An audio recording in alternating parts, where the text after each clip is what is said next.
All right, that was just the other day. It was Sunday morning. Incredible views of the Starship 5.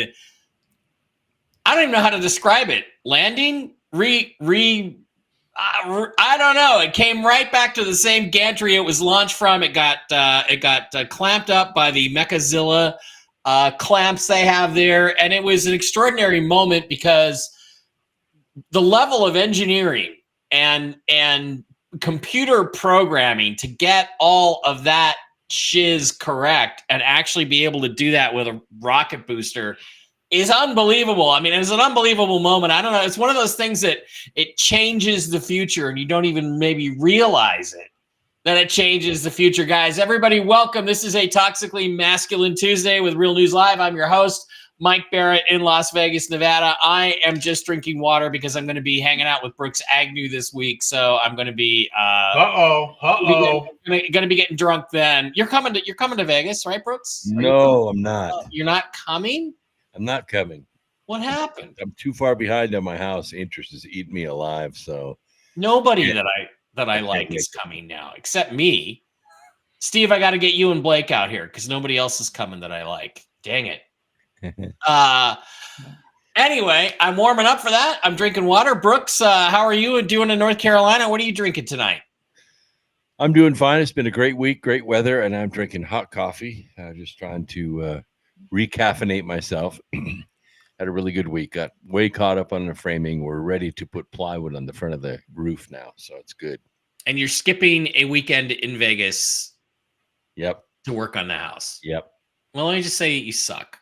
Well, I ran the economics, and it just, if David had more people come to his events, I might go. But yeah, that's true. All right. Also joined today by the man in the lower left-hand corner, stage left, right. I don't remember what you are. TV's Blake Wally. How you doing, Blake? What's up, and what are you drinking there in the strip club prior to the opening later tonight? Right, yeah, strip club is behind us. This is the karaoke lounge, so we're getting ready for that after the show. Oh, that's right. Yeah, very exciting night. Yeah. How you doing, and what are you drinking? It's great to be here. I'm going to be drinking more Bullet Bourbon, little Frontier whiskey on the rocks. All right. And the fourth member of the crew, the usual crew. We didn't need Brian the pinch hitter tonight, so Brian is at home resting comfortably. Steve Doran, the trail boss, hanging around in where he interviews his potential employees. That's Steve Doran, That's trail it. boss. That is where I am. And I am drinking Dr. Willard's water, if you have any idea what that is. I do not, but I assume it is something that'll help you have good health because I know you're very focused on that. And you look You look great. Good. I know. I look good. I don't look as good as Blake, but I look good. So I can't complain.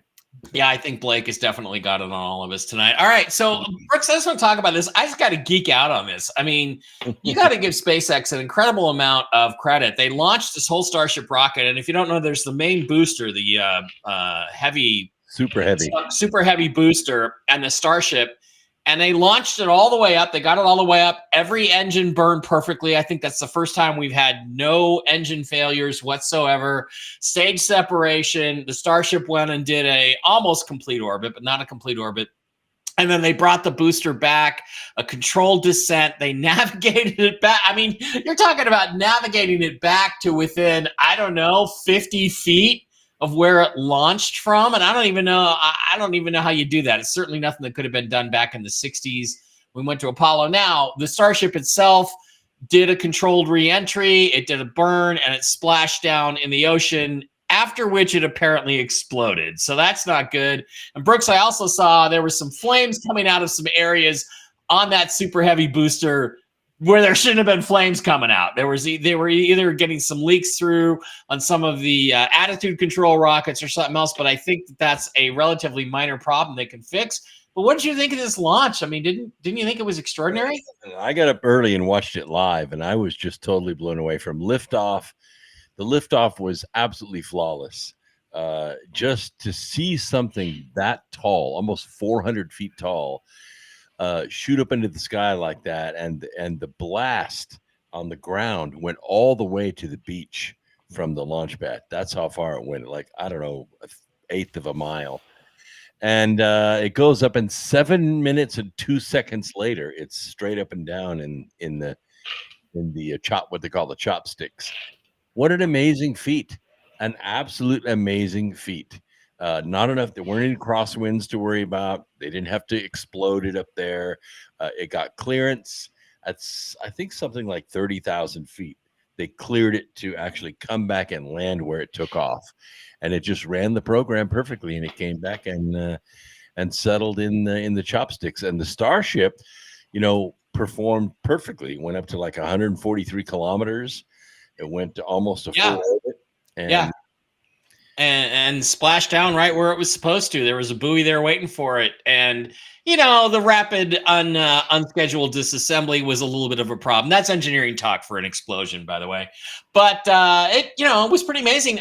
You look at this and they were saying, and I can't believe that this can be true, but they were saying that when they get into a rotation, that they will be able to get a booster like that, grab it in the clamps, get it back down, refuel it, and get it back up in 5 hours and 20 minutes or something like that. That's insane. I can't imagine that there isn't some stress on the frame. And does that even seem feasible to you, Brooks? Really? Does that? Yeah, they were running right at the maximum with all 33 engines burning, right at the maximum amount of stress, but it was within limits. I don't know. To me, there's a lot of safety checks, valves, tanks, check valves, things like that all have to be checked before it can go back up again. Especially if you're putting people probably refuel it in 5.5 hours. Right. But I think it's probably more like 5.5 days before it's ready to go. Which would still be an extraordinary turnaround, right? Oh, yeah. And okay, so what does this mean for the question in the future? Let's go to Steve. I know what kind of answer I'm going to get. Steve, does this mean we're going to Mars sooner rather than later? They're talking about it next opposition, which is a couple years away. Launching some things and sending them to Mars. Are we going to Mars with this thing and the moon? Actually, it's funny because we'll probably make it to Mars with this thing before we make it to the moon. But are we going there? And do you give a shit if we're going there? Well, I mean, I think it's really cool. And I think what this demonstrates is when you leave things to private enterprise and take it out of the government's hands, you go a lot farther, a lot faster than when you have government intervention. So I'm very, very happy that there are companies like SpaceX out there who are making the government look like doo-doo, doing it for about 1/3 of the cost that the government does it for. Yeah. And they are doing an absolutely excellent job. And do I care whether we go to Mars? No. I would actually like to see someone go to the moon before Mars. But as far as the technology, as far as letting private enterprise run with things like this, I'm loving it. Yeah. Okay. So Blake, let me throw this to you as a philosophical question. Do you care whether we go to Mars or go to the moon? They're not talking about sending people, but they are talking about sending a Starship to Mars and just landing the sucker there just to prove they can do it. Do you care about whether we go? Do you think it should be a national objective? And Steve, would you feel any differently, Steve, if they landed at Cydonia next to the face on Mars and said, yeah, this thing's artificial, somebody built it? Would that make a difference in whether you gave a shit about Mars? Well, I mean, my thing is, and from a philosophical perspective, again, I'm happy private enterprise is doing what they're doing, but we have so many other problems here that need to be fixed before we go to Mars. Like I said, I think it's a great thing. It's wonderful, but is it on the top of my priority list? No. Yeah, I know. Blake, what about you? Does this give you any thrills up and down your spine or give you a tingler anywhere else in your body? What do you think about this? Do you think it's extraordinary as I do? And what do you think about, you're a philosophical guy. Does it mean we could maybe get the old America back, the can-do spirit, or not? No, I've given up on that so far. That would be an amazing accomplishment. And it was great to see that video. It looks surreal, like it's Hollywood or a video game, like it's not even real the way that it comes down and lands. I mean, it's one thing to take off, but to land that thing back into its spot is breathtaking. Now, the Mars thing, if I could believe in the media and we believed in the human spirit that we were going to go explore the galaxy, that we put our stupid, differences aside and actually work together for team humanity, then it would be an amazing accomplishment to go there and, see the Cydonia, see the pyramids, if we could actually present that stuff. But our people, they won't even look at, Göbekli Tepe, if I'm pronouncing that right.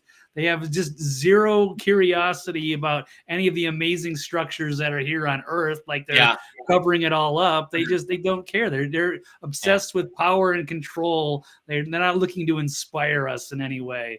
And it'll be a long time before we could actually colonize Mars. So I'm not that excited because maybe it'll happen in my lifetime and there won't be much else after that. Yeah, well, I mean, that's one thing to look forward to, that it would maybe give us in a more optimistic era, it would give us a new direction, a new goal like the moon missions did, and maybe bring us together a little bit. Once, of course, we ship all the Democrats off to Sakhalin Island on a concentration camp somewhere. All right, another thing that happened this week. Lots of things happened this week. Donald Trump gave an interview today with Bloomberg.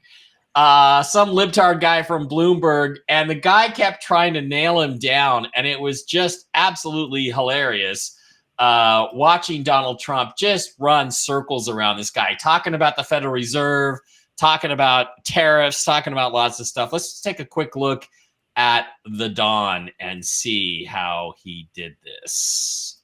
I think it's the greatest job in government.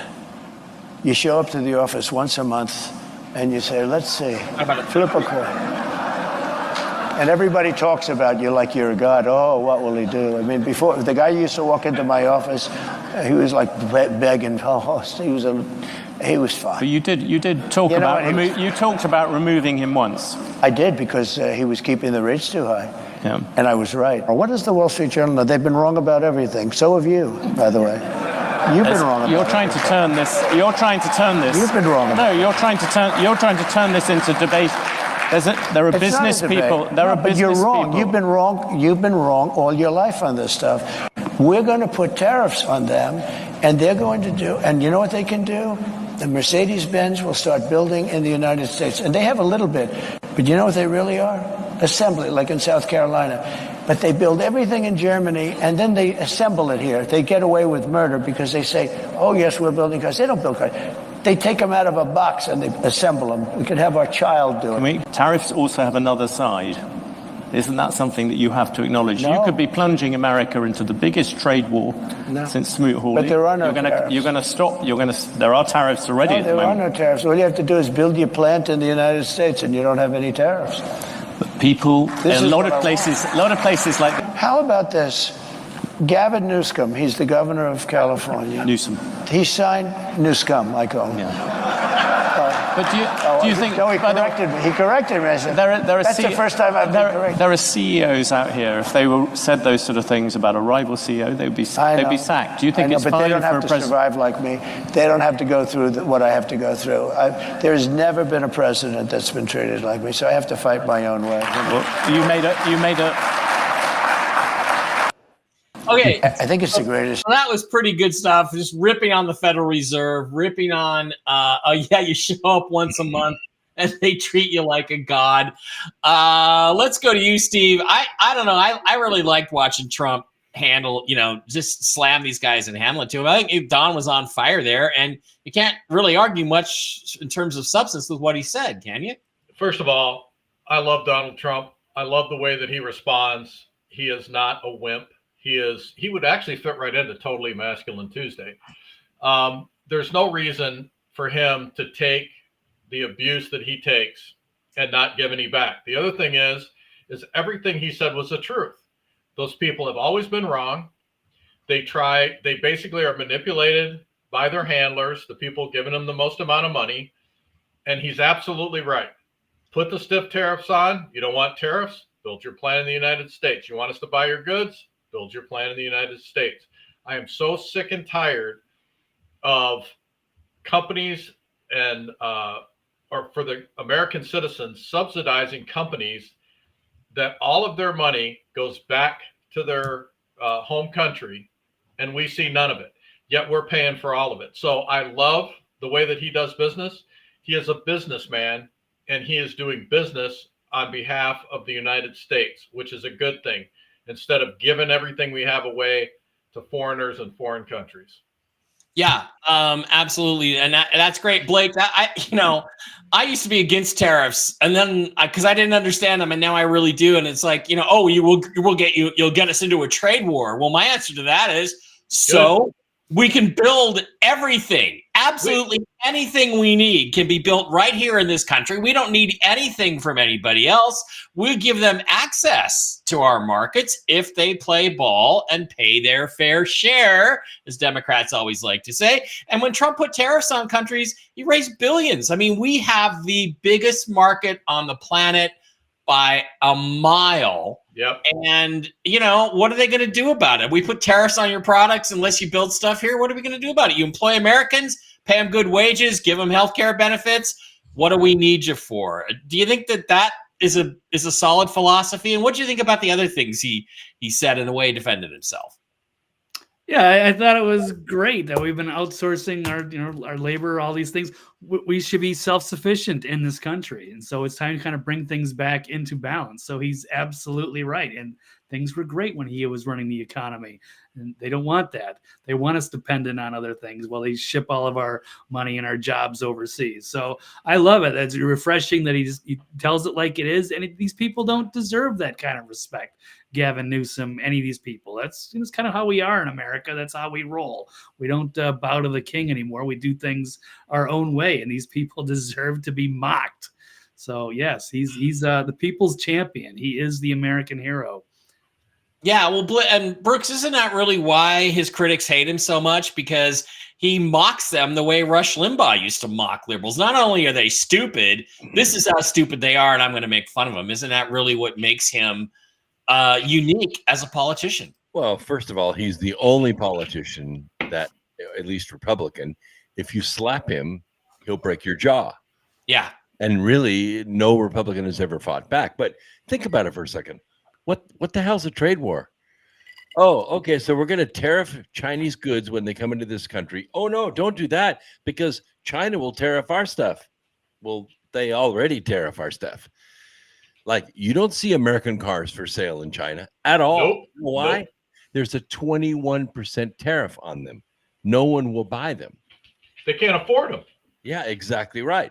So I was in the aluminum die casting business for a while. I was a consultant for Westinghouse, which makes air brake parts for a company called Bendix. Okay. Anyway, we were going through about 2 tons of aluminum a day, and Trump decided to put a tariff on Chinese aluminum. Well, for years, we even had problems with porosity in the aluminum. Every time we die cast it, there were little tiny holes in it, would leak air. We thought that the price of aluminum would go through the roof. We hated the fact that he was putting tariffs on aluminum. But what it did is it brought Chinese aluminum and American aluminum to parity with one another. So we started buying American aluminum. Guess what? All the porosity went away. He started getting better aluminum. Way better. Amazing. Way better. Well, and it's also a matter of national security. We need to be independent. Something happens, we go to war. We need to be able to provide all of our own goods and services like we used to. They used to. I mean, it's obvious. I mean, Singer Sewing Machine made pistols during World War II. All of these manufacturing companies could retool, make bullets. Yeah, right. Could retool in a heartbeat, and we could use those, for our own national security. Now, when we import everything, even like, during COVID, we got all of our drugs from China, or a good majority of our drugs from China. They cut them off. We get nothing. During World War II, there was a company that made grease guns. You know what a grease gun is? You put it on a Zerk fitting. Well, they were commissioned to make 45 caliber rifles. So they made what's called a grease gun, a 45 caliber grease gun. It looked just like a grease gun, but it shot a 45 ACP round. Well, toy companies made the Thompson submachine gun. Absolutely. Yeah. So these are wonderful times we would all like to get back to, quite obviously. Okay, other things happening in the news.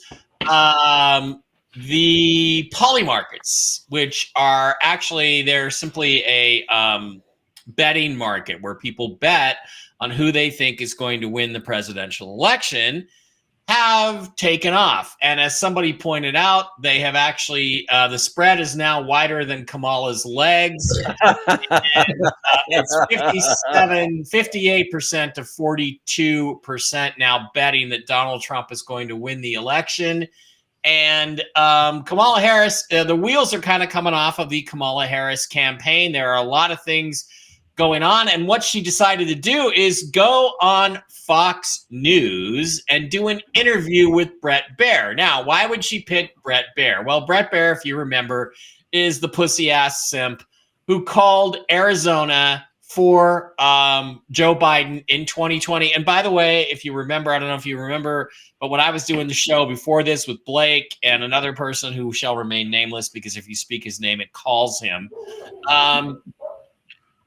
I told you, I saw a post on 4chan that said Fox News is going to lead the way on stealing the 2020 election. And they did with that call of Arizona. Bret Baier is not someone who can be trusted. And Brooks, will go to you first. What do you think about these developments? The race, obviously, the polls in swing states are all leaning now heavily towards Donald Trump. It looks like he's going to win, he's going to turn Virginia and Minnesota and states like that into swing states. So what do you think, Brooks, about this turn of events? And isn't Kamala desperate if she's going on Fox News? Well, and facing, I realize she's going to get softball questions, but she might face one or two tough questions. Whoever manages Kamala Harris is panicking. Kamala Harris is not the vice president. She's not the presidential candidate. Whoever's behind the glass of the teleprompter, that's the president. And I think it's a team of, I would say, under 21-year-old pot smoking, maybe PhDs or PhD candidates. And what they're trying to do is write the speeches that are going to get her to win. But when that teleprompter stops working, or they ask her a question that's off script, she's a dumbass. She doesn't know anything. So not only is her campaign coming to a screeching halt, but her vice presidential candidate has been outed as a pedophile. And this is just tanking the entire campaign. Yeah, I was hoping to make that an issue later on. But speaking of the teleprompter, let's go Slider. Let's take a look at the teleprompter. She actually was at a town hall. Not only did she have her pearl earrings, which we all know are Bluetooth earrings, in her ear to give her the answers, she had a written script on a teleprompter right in front of her to give her the answers. Let's take a quick look. Is that a live video? You can see here from the picture that there is a teleprompter. Victim of crime. Are you a Republican? Are you a Democrat? The only question I ever ask is, are you okay? Wow. And sadly, we have seen over the last 2 weeks since Hurricane Helene, victim of crime. Are you a Republican? Are you a Democrat? As soon as they realized, that it was on camera, they shut it off. But too little, too late. This is a clown show campaign, isn't it? Brooks, you got anything you want to add to that last before we go to Steve on that one? It's a big joke. It's like the Wizard of Oz. if they don't have the words in front of her, she can't act them. She is nothing but an actress. She has no thought pattern of her own. And not a very good one. Blake, she got caught red-handed there. And the problem, of course, is that Meta, all of the Facebook stuff, anytime you tried to show that video, they blocked it on Facebook. It's gotten really bad there, of course, as we all expected. And the mainstream media is kind of refusing to talk about it, but Trump keeps talking about it. Don't you think that this just shreds whatever credibility she might have had even more? Yeah, she's scripted and phony, and everybody knows it. The secret's out. I just shared a video. I think it was Dave Portnoy. I mean, even the sports world. I mean, this is glorious to see, and everybody needs to know that. We don't know that much about her, and she was kind of, hidden for years as the VP. Like, where is she? People kind of forgotten about it, and all of a sudden, yeah, they propped her up like she was this big, exciting hope and change candidate 2.0, but it was nothing. It was all a mirage. And now we're seeing it. Now they're making some desperate maneuvers. So she's going to go on with Brett Baer. That could actually be her most challenging interview ever, or so far. And then she's allegedly there's going to be maybe on Joe Rogan. So that would be interesting because those typically go a long time. And so let's see how human she is and if she can, maintain and actually act like a regular person for an hour and a half. I doubt it. Yeah, they're talking about her going on Joe Rogan. I think it's going to be dependent on how bad she does with Brett Baer. I believe it's only a 30-minute interview or a 20-minute interview. They did say it will be live. That should be pretty interesting. I guarantee you she's going to be wearing her Bluetooth earrings. I guarantee them. Steve, what do you think about the teleprompter gate here? And we'll talk. I don't know if you know much about Joe Rogan. I don't know if you're a real Joe Rogan guy. But I got to be honest, I'm not sure I trust Joe Rogan not to softball this for her, not to be super hard on Trump and really easy on her, because anybody who takes as long as he has to come around on voting for Trump, I don't trust. I don't trust his judgment, and I don't trust his integrity. What do you think about teleprompter gate, prompter gate? Well, I mean, let's face it, these people are all puppets. They say what they're supposed to say. They do what they're supposed to do. They have a handler that completely controls every aspect of their life except behind closed doors when they're drinking and doing all of their debauchery with young children and whatever. And I mean, it's not surprising. Gone are the days of, people like Reagan who were brilliant and could think on their feet, didn't need a teleprompter, knew what they wanted to talk about when they showed up at whatever, news organizations or when they were there, doing speaking engagements. And so now we have a presidential candidate who, although he is harsh, which again, I love it, who can think on his feet, who is a businessman, who knows how to work the crowd, who knows how to talk to people. And they don't have a clue how to deal with that. They're looking, they're used to dealing with people like the Bushes, who again were also empty suits, who were handled by somebody in the background. So now they've got a guy who's totally independent. He's not beholden to anybody. He says what he thinks, and as far as I'm concerned, everything he's thinking is the same way that I think. So I'm good with it. But all you're getting is a puppet on a string. Yeah. George W. Bush once famously said, "People are working hard to put food on their family." He literally said that. I'm going to try to look for it over there. People are working hard to put food on their family. Okay, thank you, George, you dumbass. Okay, speaking of the campaign imploding, Tim Walz came out and attacked Donald Trump today about how he couldn't pass a background check because of 34 felonies. Let's listen to Tampon Tim. We'll see this idea about background checks. Vice President, I can pass them. On the other side of the ticket, the 34 felonies? You can't pass a background check. So look, don't let your neighbors, and let's not allow this to happen to divide us. This is not the issues they want it to be. We will protect. Nobody's coming for your guns. we'll see this. This idea about background checks. Vice President, I can pass them. On the other side of the ticket, Yeah. Let's see. you know the 34 felonies? Yeah. So, you unlawfully, illegally, immorally convict a man in a kangaroo court of 34 fake felonies, made up felonies that he's not guilty of on top of everything else. And then you use that to try to beat him over the head with. Meantime, Tampon Tim, you're butt fucking gay 14-years. Not gay. Not wait a minute. Back up. Not gay 14-year-olds. Exploited 14-year-olds. That hit today. That hit the campaign actually this week. Steve, let's go to you first. Do you think this gets any traction? There are rumors they're getting ready to drop the guy. There are rumors they're getting ready to drop Kamala Harris, and maybe that's why Trump went on the new scum thing, because he's trying to define new scum because he knows he's going to be next. But Steve, what needs to happen to Tim Walz if these allegations are true, and they do appear to be true? What do you think happens to Tim Walz? Well, you know what my thoughts are. My thoughts are always anybody who is righteously convicted of pedophilia needs to get the death penalty. In my entire law enforcement career, it is one of the only things that I ever saw where there is no cure for that disease other than a bullet. We would have people that we would arrest and have them incarcerated in jail, and they would be calling their victims from the payphone.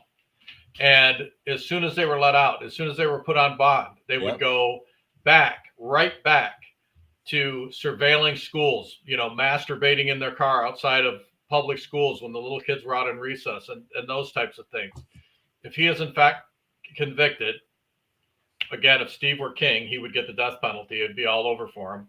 But he should, because of his position as governor, because of his righteous attitude, he should get the maximum sentence according to the law. Yeah. Blake, you're the most liberal member of the team. What do you think about the death penalty for pedos like Tampon Tim? Yeah, I can agree with Steve there. I don't think there is a cure for that as well. So yeah, you might as well just get rid of them. Yeah, remove them from society is how we will describe it. Remove them from society. Yeah, rapists, put on an island or whatever.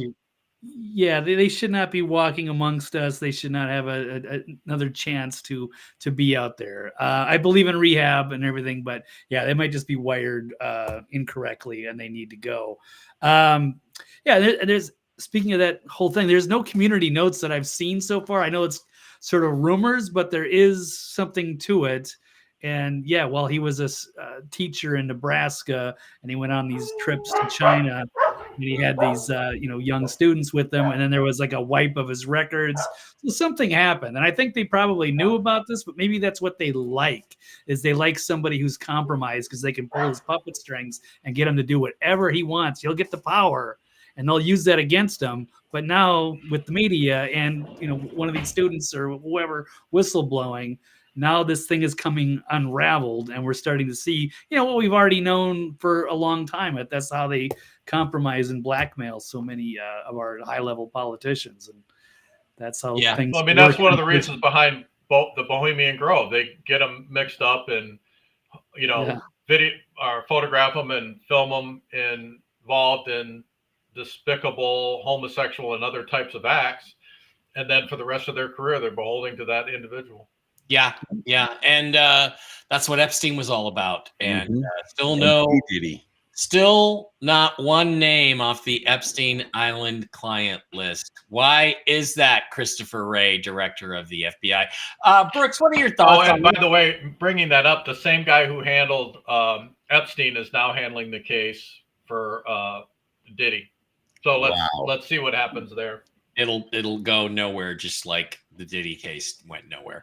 Dr. Brooks Agnew, your thoughts, feelings, opinions on Tampon Tim in general, state of the campaign, and anything specific you might want to say about pedos. I want to stay purely intellectual with this, and I'm pretty pissed off that he comes in his fucking Elmer Fudd costume, and tries to act like, he's the most wholesome 4th grade teacher, Boy Scout, sergeant major there ever was.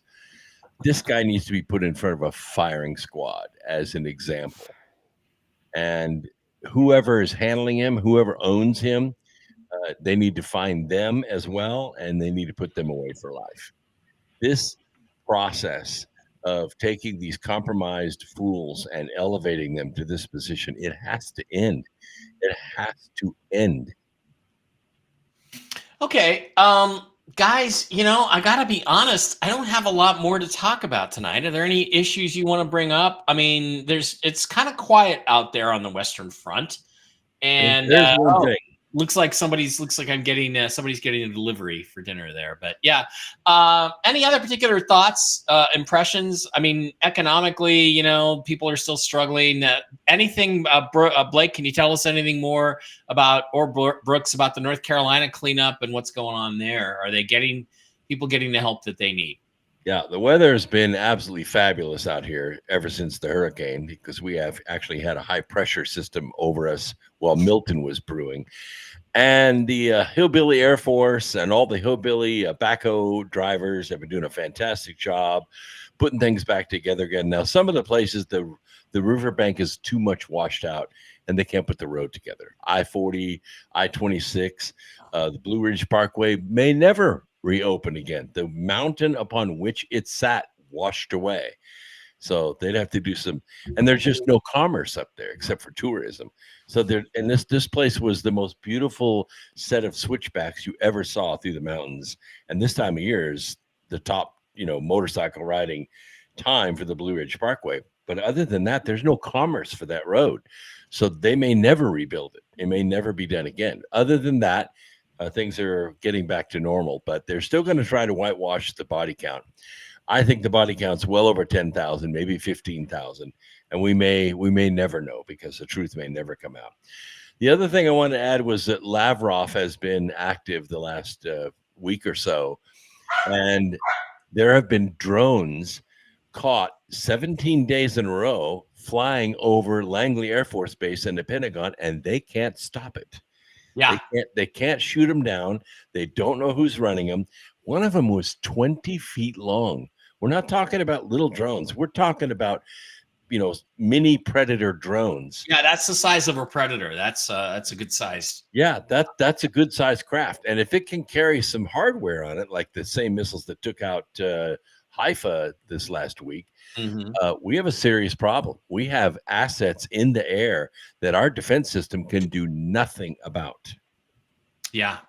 That is a little bit worrying. Blake, you got any other stories you want to throw out and talk about before we hit the road early and Mike goes and gets pizza? No, it's actually all good, because I'm actually in the process of having to relocate myself. So I've been very busy searching for new places.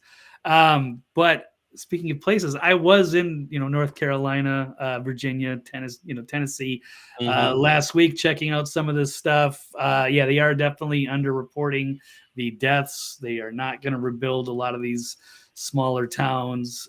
So there's still a lot to clean up down there, and a lot of things aren't being reported, and they're going to need help because the winter's coming in. There's a lot of problems. I know Brian had Grizzly. That's been our contact. He's a great guy. He's been doing everything he can to help people out there. So I know they did a follow-up show today. I haven't had a chance to watch it, but that should be there on the New American Media. Speaking of Brian, so if people want to go get more info on that one, check that out. I've got a mini documentary that'll be out probably Thursday, just to give everybody the kind of the. Okay, well, be sure you remind me about it a couple times, and I'll share it. I'll be at the conference that nobody's going to be at with me, by myself, lonely. No Brooks, no Richard Doty, no Julia Kamen in her little boot. But Brad Olson will be there. Cool.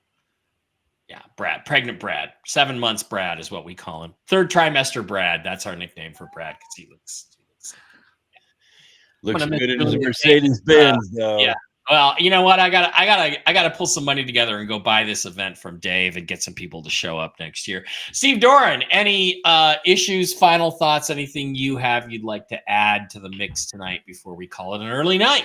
Well, as I have been traveling, it's tragic what happened in North Carolina, Tennessee, that type of thing. But you have to keep in mind, with the economy the way it is, every state, especially the elderly, are suffering, and they're needlessly suffering because of this government.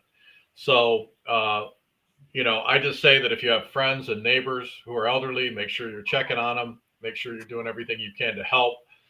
I know money's tight for everybody, but spending a few bucks on those that have nothing or next to nothing will not break the bank and send you to the poorhouse. So, even outside of those devastated areas, make sure you're keeping your eyes open. I've seen things that I thought I would never see before, including people who are in their late 80s, 90s, going back to work because they can't afford to buy food. That is a tragedy in this country. And so anything you can do to help anybody that's, close to you, close in your area, please do so. Yeah, and I'd like to do that. I was in line at a grocery store here a couple days ago. And the line was taking forever because the women just yap yap yap yap yap, the customer and the lady checking her out, just yap yap yap yap yap. And there's this older black woman in front of me wearing an Alabama t-shirt. I think it was Saturday, and she got up there and didn't realize they didn't take credit cards; they only took debit cards. And so here's this poor woman who's trying to use a credit card to buy groceries. Right. And it was about $50 worth of groceries. And so then she had to put some stuff back. And then they had to come in and do, and do all this. And it took me like 30 minutes to get out of this checkout line. And I wish to God in better times, I just would have had $100 bill in my pocket and I would have said, here, ma'am, I'll just pay for that. And then get the change. And here, you can have the change.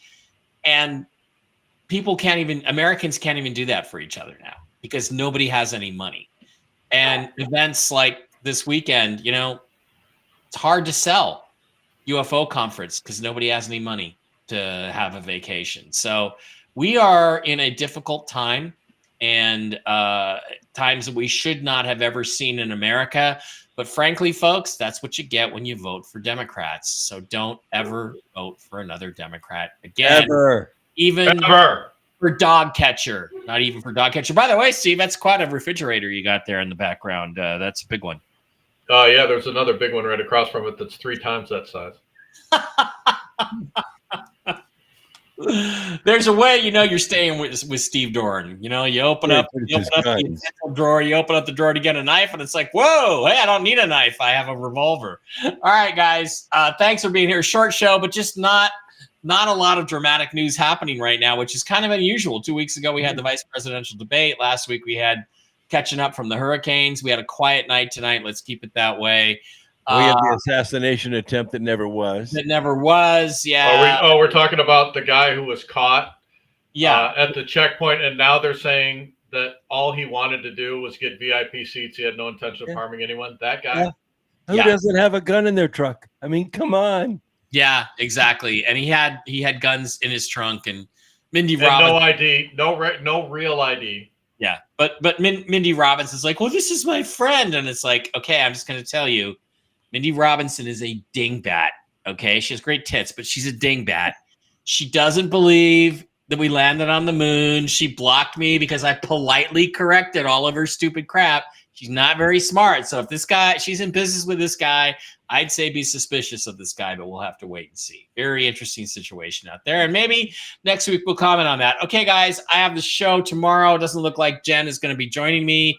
And I have Whiskey and Wisdom tomorrow about the same time with the original Mark Z. And then I am off to do the Las Vegas alien event. If you do have money, fly out, have a good time, hang with me. Are you gonna at least post a few snippets on your page? I will. If there's any alien cosplay, I will absolutely post it from time to time.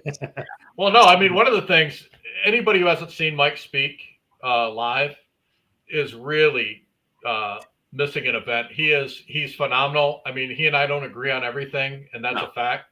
But I'm telling you, he is one of the best speakers I have ever heard in my life. He's captivating. He does his homework. If you get a chance, you're near Vegas, you honest to God need to go see him.